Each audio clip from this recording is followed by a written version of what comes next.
আসসালামু আলাইকুম guys, welcome back to my channel. আজকে আমি তৈরি করে দেখাবো হচ্ছে কোল্ড কফি।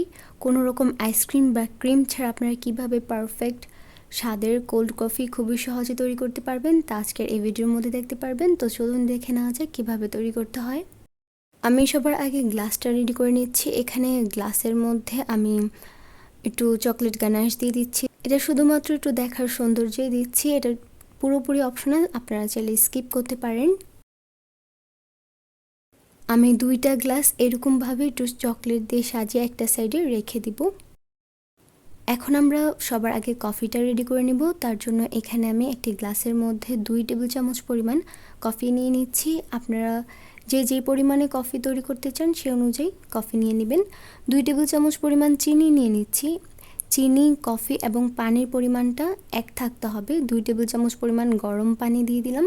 আর আজকে আমরা এই কফির ফোম তৈরি করে নিব, কারণ আমরা এখানে কোনো প্রকার আইসক্রিম বা কোনো প্রকার ক্রিম ব্যবহার করব না। তার জন্য এই কফিটাকে কিন্তু ফোম করে নিতে হবে। একটি ইলেকট্রিক বিটারের সাহায্যে খুব ভালোভাবে বিট করে নিব যতক্ষণ না পর্যন্ত এই কফিটা ফোমে পরিণত হবে। আপনারা চাইলে হাত দিয়েও করতে পারেন, কিন্তু হাত দিয়ে কিন্তু এত ভালোভাবে ফোম হয় না, আর হলেও অনেক সময় লাগে। দেখতেই পাচ্ছেন কফিটা ফোমে পরিণত হয়েছে এবং এটা ডাবল হয়ে গেছে। এখন আমি ইলেকট্রিক বিটারটা বন্ধ করে দিচ্ছি আর এর কনসিস্টেন্সিটা দেখিয়ে দিচ্ছি, দেখতেই পাচ্ছেন। আর এই কফির ফোমটা দিলে কিন্তু কোল্ড কফিটা অনেকটা ক্রিমি হবে। এখন আমি কফির জন্য দুধের মিশ্রণটা তৈরি করে নিব। আমি এখানে 2 কাপ পরিমাণ দুধ খুব ভালোভাবে জাল দিয়ে ঠান্ডা করে নেওয়ার পর 2 ঘন্টার জন্য ডিপ ফ্রিজে রেখে দিয়েছিলাম, যাতে দুধটা বরফ ঠান্ডা হয়। আপনারা কিন্তু আগে থেকে দুধটা খুব ভালোভাবে পানি ছাড়া জাল দিয়ে তারপর ডিপ ফ্রিজে রেখে দিবেন 2 থেকে 3 ঘন্টার জন্য, যাতে বরফ ঠান্ডা হয়ে যায়। এখন এই বরফ ঠান্ডা দুধ আমি একটি ব্লেন্ডার জারের মধ্যে নিয়ে নিলাম আর এর মধ্যে 1/4 কাপ পরিমাণ কনডেন্স মিল্ক দিয়ে দিলাম।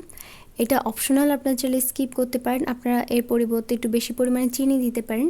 আমি এখানে চিনির পরিমাণটা কম দিচ্ছি, তাই কনডেন্স মিল্ক দিয়েছি। 2 টেবিল চামচ পরিমাণ চিনি দিলাম, দিয়ে এখন এই সব কিছু খুব ভালোভাবে ব্লেন্ড করে নিচ্ছি। আর আপনারা চাইলে এখানে কিছু বরফও অ্যাড করে দিতে পারেন। আমি সব কিছু খুব ভালোভাবে ব্লেন্ড করে নিয়েছি, দেখতেই পাচ্ছেন। এখন যে আগে থেকে গ্লাসগুলো রেডি করে রেখেছিলাম সেই গ্লাসের মধ্যে আমি পরিমাণ মতো যে কফির ফোমটা তৈরি করে রেখেছিলাম সেটা নিয়ে নিচ্ছি। আমি এখানে প্রায় 2 টেবিল চামচ মতো করে কফি নিয়ে নিচ্ছি। এরপর আমি এর মধ্যে যে আগে থেকে দুধের মিশ্রণটা ব্লেন্ড করে রেখেছিলাম সেটার মধ্যে ঢেলে দিচ্ছি। আর আপনারা চাইলে কিন্তু কফি এবং দুধের মিশ্রণ একসাথে মিশিয়ে দেন ব্লেন্ড করে নিতে পারেন। সব কিছু একসাথে মিশিয়ে একটু ব্লেন্ড করে নিলে খেতেও কিন্তু আরও বেশি ভালো লাগবে।